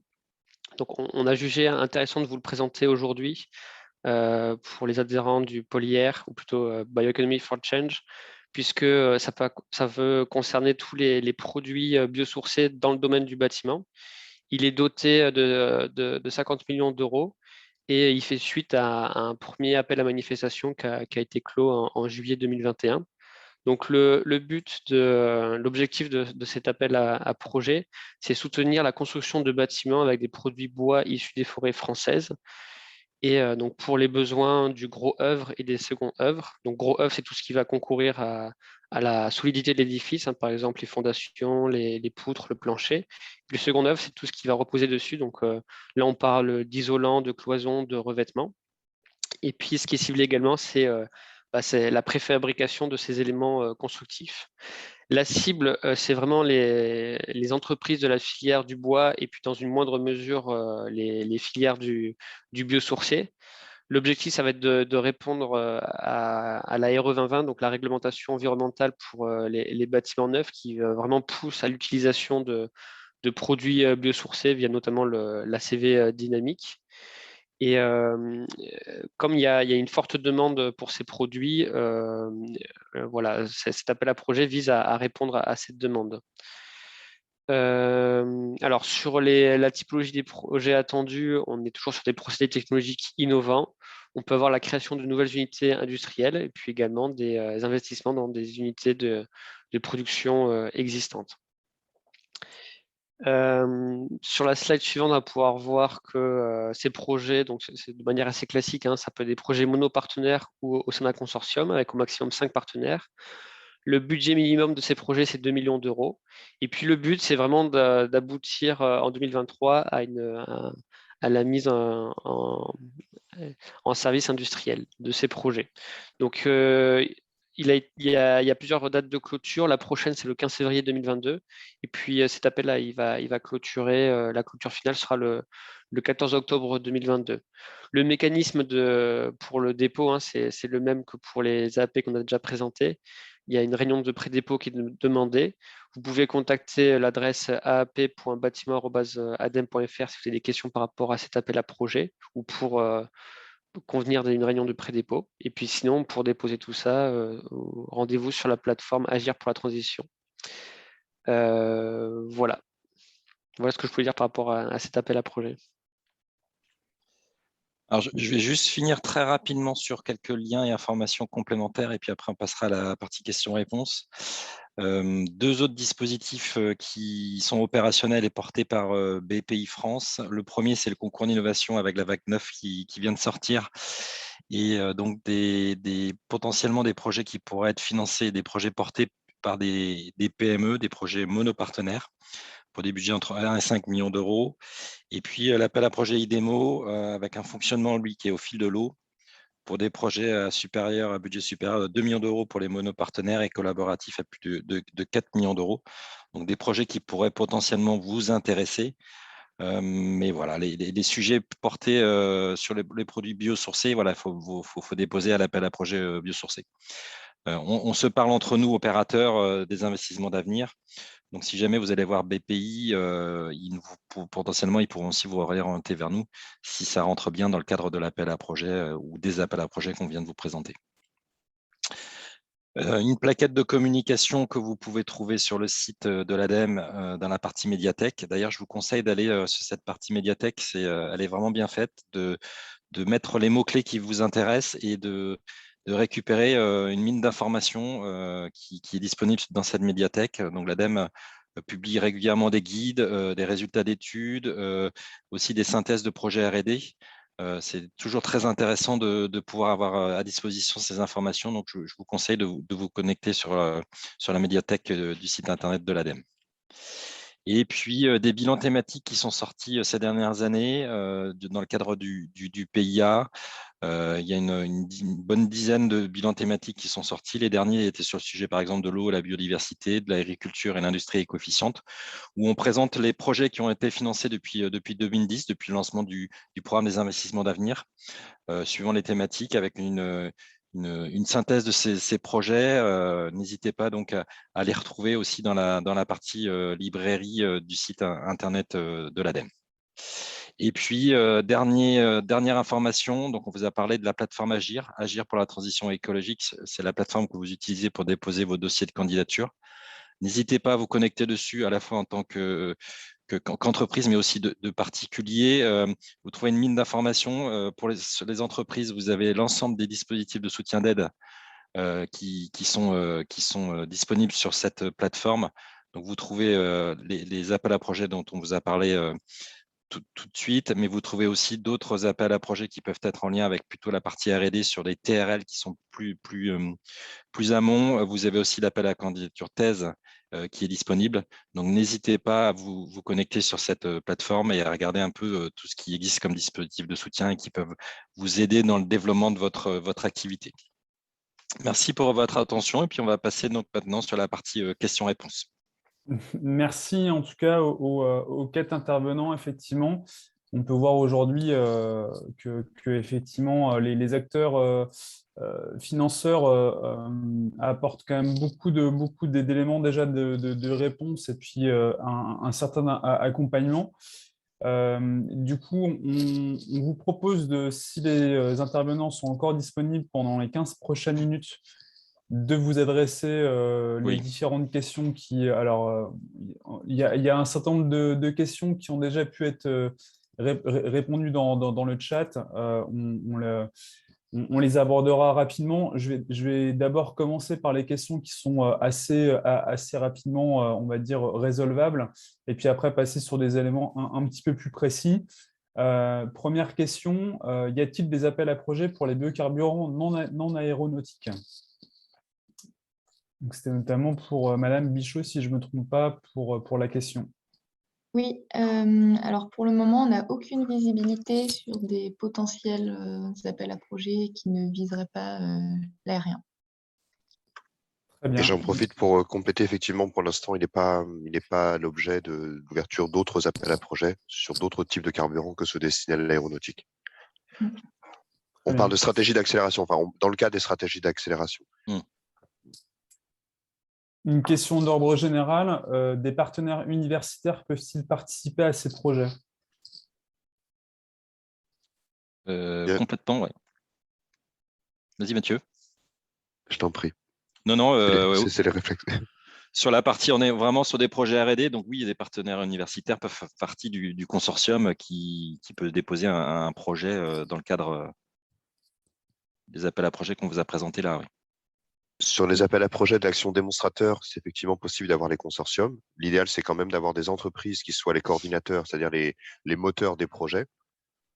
Sur les appels à projets qui sont sur les sujets de maturation, campus et métiers d'avenir, c'est sur l'appel à projet sur la formation. Là, on peut aller plutôt sur des organismes de formation et autres.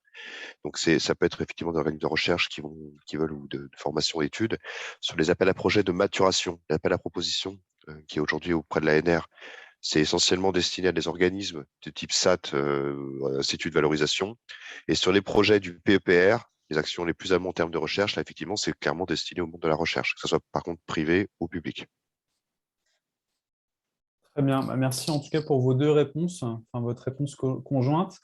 Quelles sont les assiettes retenues pour les investissements et notamment en précisant, est-ce qu'il s'agit des amortissements ou de l'investissement total?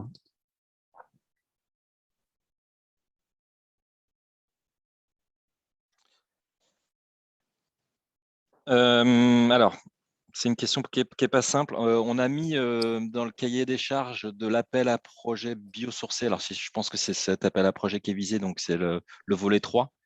On a mis l'ensemble, il y a une annexe qui présente l'ensemble des dépenses qui sont éligibles pour ce thème 3. Très bien. Eh ben, merci en tout cas pour votre réponse.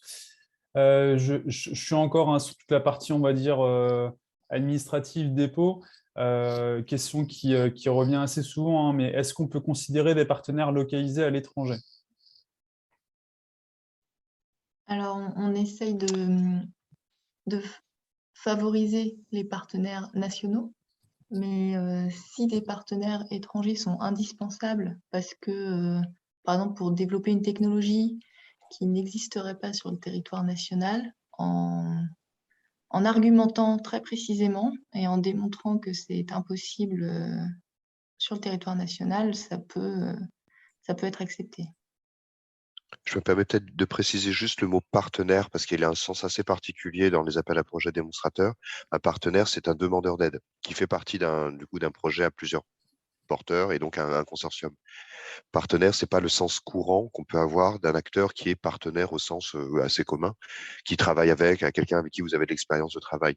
Donc, un partenaire étranger, si jamais c'est un partenaire au sens d'un sous-traitant, alors oui, on peut avoir différents types de sous-traitants et comme ça vient d'être expliqué, on préfère les sous-traitants plutôt domiciliés en France parce que c'est de l'argent public français, mais on n'a pas les moyens et c'est pas l'objectif d'être bloquant là-dessus.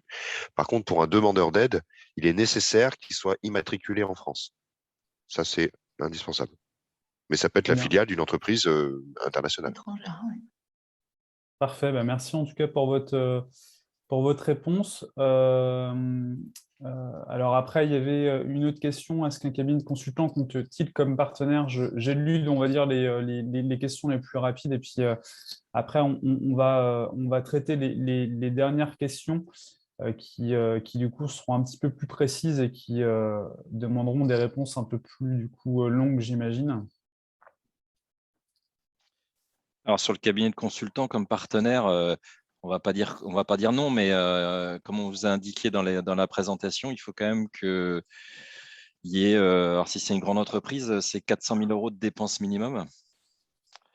Voilà, les cabinets de consultants, on les voit plutôt comme prestataires dans nos projets, moins comme partenaires demandeurs d'aide. C'est-à-dire qu'ils ne concourent pas directement ou ils sont pas leur modèle d'affaires, c'est de vendre des prestations pour aider éventuellement à accompagner le projet. Mais si on parle de développement d'une biotechnologie, si un cabinet de conseil est mobilisé, ça veut dire qu'il est en train de changer un peu son métier et d'aller dans la production ou la gestion ou la certification des molécules qui vont être produites. Généralement, tel que c'est compris dans les projets, les majorité du temps, c'est des prestataires, comme l'a expliqué Pierre. Donc Bien, plutôt non. Ok, non pour la réponse, effectivement. Là, je vais du coup rentrer sur des questions un petit peu plus précises. Enfin, y a-t-il une aide pour des entreprises qui sont en territoire outre-mer? Et il y a du coup un second pan de la question, c'est on parle forcément d'innovation technologique, mais il y a également un besoin sociétal et écologique de la mise en place de ces solutions. Quid du coup de l'aspect sociétal effectivement dans la partie notamment aéronautique, enfin biocarburant, pardon.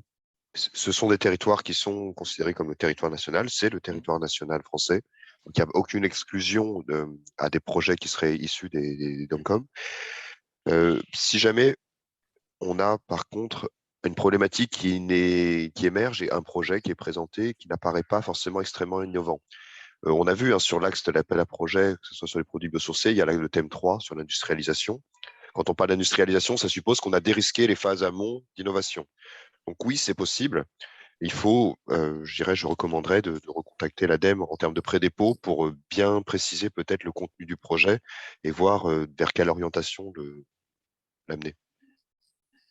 Parfait. Ben, merci, effectivement, c'est en tout cas très intéressant d'avoir cette phase de pré-dépôt qui permet à l'ensemble des acteurs de pouvoir travailler plus efficacement et que du coup les déposants n'aient pas nécessairement tout un dossier constitué et puis qu'il soit, on va dire, refusé ou en tout cas à retravailler.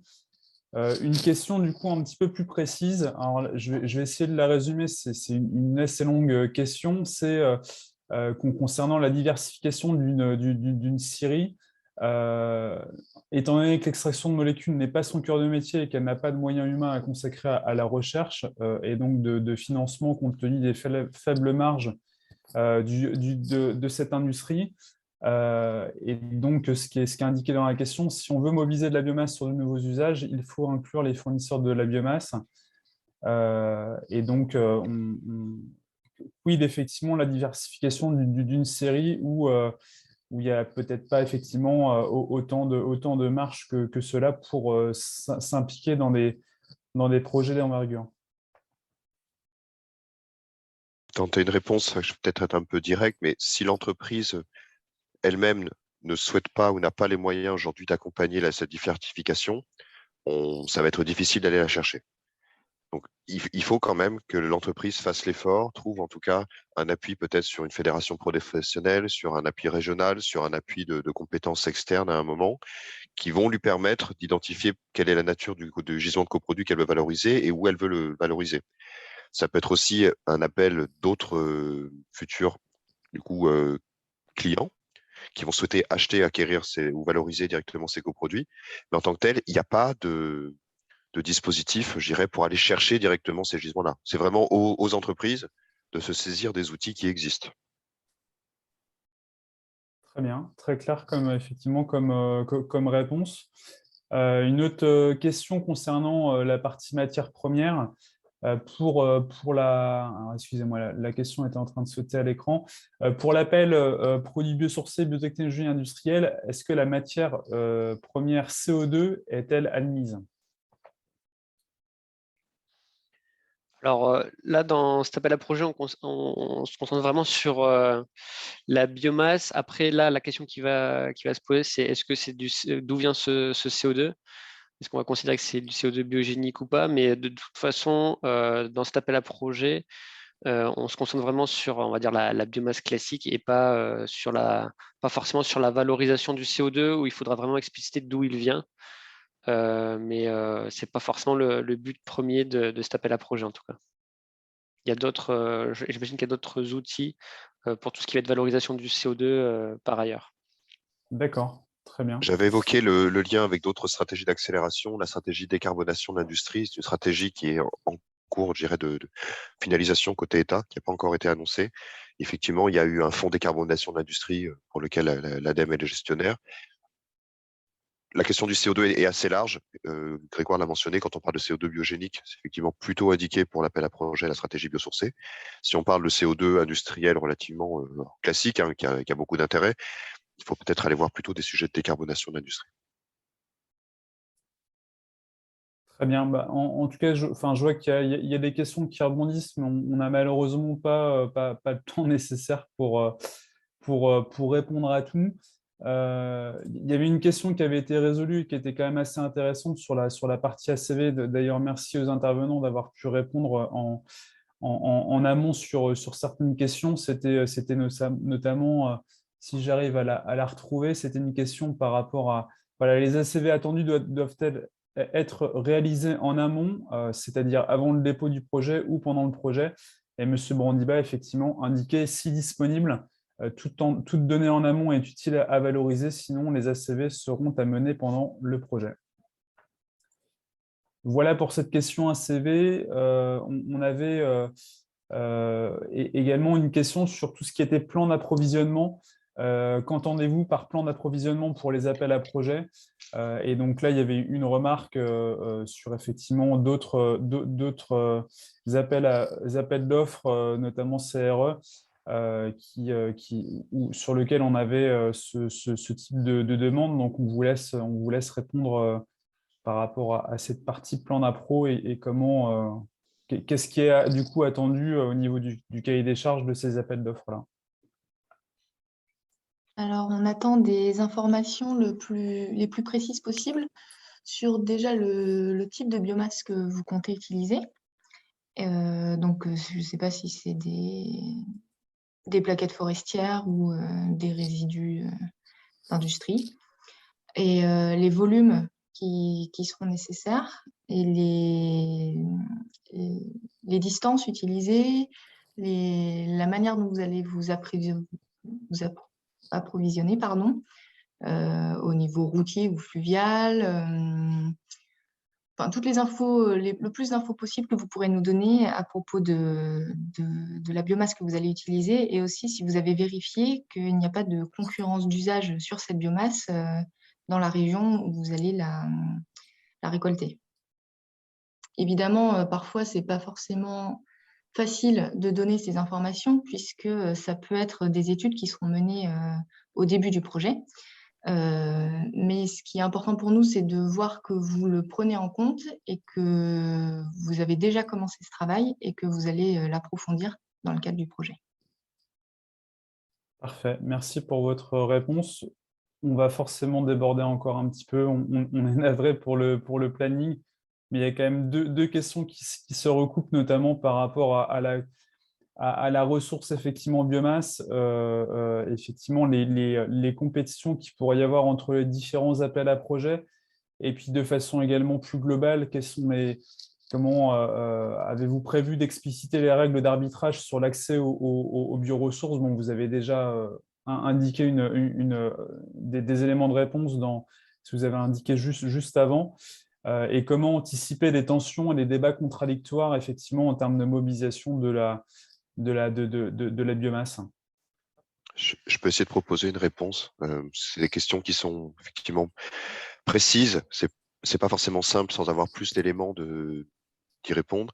Tout de même, chacun des projets au cours de sa vie de projet, il va commencer pour une demande de financement par un pré-dépôt. C'est vraiment une étape importante parce que c'est le premier temps d'échange entre les porteurs avec la réalisation d'un document qui est assez léger. Certes, il demande quand même déjà des informations, mais qui va permettre à l'ADEME d'assez vite réagir en disant est-ce que ce projet a un bon potentiel pour faire un dossier complet de demande d'aide. Ensuite, le projet, au cours de sa vie, au cours de son instruction, les comités qui se réunissent sont composés des ministères, du SGPI, de l'ADEME, d'experts qualifiés, de personnalités qualifiées.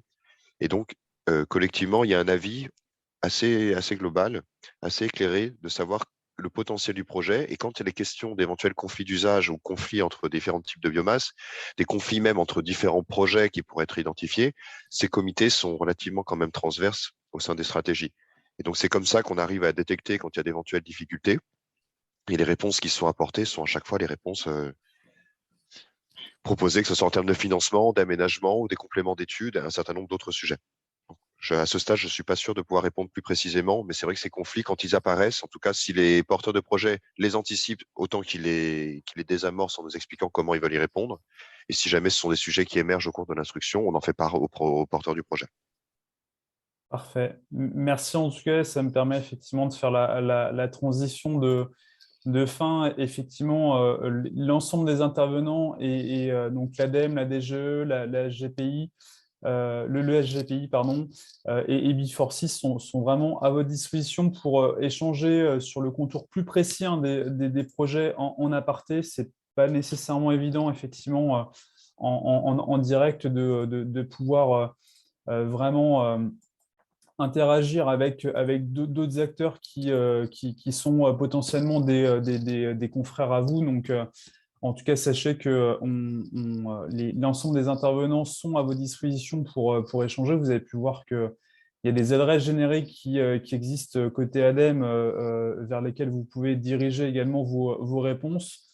On a la chance aussi d'avoir des dispositifs qui offrent un rétro-planning avec des annexes qui permettent d'avoir vraiment du pré-dépôt. Donc ça, c'est quand même très, très intéressant à souligner. Peut-être pour le mot de la fin, alors, je ne sais pas si vous pourrez totalement y répondre, mais voilà, c'est aussi peut-être une question sur les stratégies qui sont développées par les autres États membres de l'Union européenne. Quelles sont pour vous les spécificités de l'approche française et de ses avantages comparatifs? On peut voir qu'il y a quand même un fort positionnement, mais en tout cas, ça peut être un bon mot de la fin pour effectivement situer les belles opportunités qu'on a aujourd'hui avec cette stratégie d'accélération.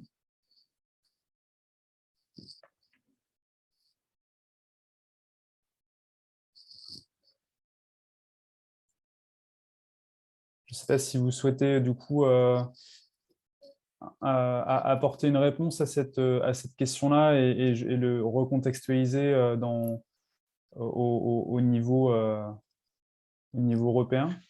Je suis désolé, j'ai eu quelques difficultés de son. Est-ce que vous pouvez répéter la question? Oui, la question, c'était notamment par rapport aux stratégies qui sont développées dans d'autres États membres en fait, de l'Union européenne et quelles sont les spécificités de l'approche française et de ses avantages comparatifs donc qui sont liés du coup à cette stratégie d'accélération qui est mise en place. Alors, sans avoir une visibilité, je dirais, exhaustive sur l'ensemble des pays européens, il y a effectivement forcément une concertation. Ces stratégies, elles sont proposées pour, comme je disais, amener de la cohérence entre des dispositifs qui vont de la recherche à la maturation, l'innovation, l'industrialisation, la problématique transversale des compétences. Le choix qu'a fait la France, c'est de créer ces stratégies et les doter de manière très significative. Et là, on parle côté stratégie d'un premier montant PIA 4 qui a fait près de 20 milliards, France 2030 qui arrive avec une enveloppe de 34 milliards sur une vingtaine de grands sujets aujourd'hui qui sont considérés comme des stratégies prioritaires, mais c'est sans non plus abandonner ou sans oublier tous les autres sujets qui ont été considérés comme structurels. C'est comme ça, on appelle un volet structurel aujourd'hui, à côté des volets, des stratégies qui sont dans le volet dirigé. Ça, c'est pour du vocabulaire, si les gens on peut lire de ci, de là ces mots. Côté européen, il y a une volonté d'aller vers des problématiques de création de valeur, création de plus-value environnementale, le sujet de la taxonomie qui est en train d'émerger, l'importance qui a été rappelée aujourd'hui sur le poids des ACV, sur le poids d'étayer toutes les allégations environnementales sont vraiment des éléments importants. Donc, quelle plus-value, je dirais, quel avantage comparatif de la France par rapport à d'autres projets? Je dirais, si les porteurs aujourd'hui hésitent entre différents projets pour aller investir ou pas en France, il y a en tout cas aujourd'hui, clairement, un savoir-faire sur l'accompagnement de projets, que ce soit l'ADEME qui est déjà extrêmement rodé, des outils de financement et des moyens très significatifs. Ensuite, effectivement, il faudra aller voir au cas par cas, il faut être assez réaliste. Si jamais tout n'est pas non plus, les feux sont pas verts, parce qu'il y a des projets qui ont des avantages à s'installer dans d'autres pays européens, je dirais qu'ils considèrent quand même que la France peut être une opportunité. Parfait, merci effectivement pour cette réponse très claire. Je pense qu'on a effectivement la chance en France d'avoir un fort accompagnement des acteurs qui mettent en place ces dispositifs. Encore merci à l'ensemble des intervenants. Merci pour avoir pris également le temps de déborder par rapport au planning qui était initialement prévu. En tout cas, on espère que ce webinaire va permettre à tout le monde de commencer dès à présent à travailler sur des projets qui vont être fléchés sur ces dispositifs-là. En tout cas, encore une fois, on est vraiment à votre disposition et en tout cas, on vous souhaite du coup une bonne journée et puis en tout cas, à bientôt pour travailler avec vous sur la thématique bioéconomie. Au revoir, bonne journée. Merci, au revoir. Merci, au revoir. Merci à tous, au revoir. Bonne journée à tous. Au revoir. Au revoir, merci.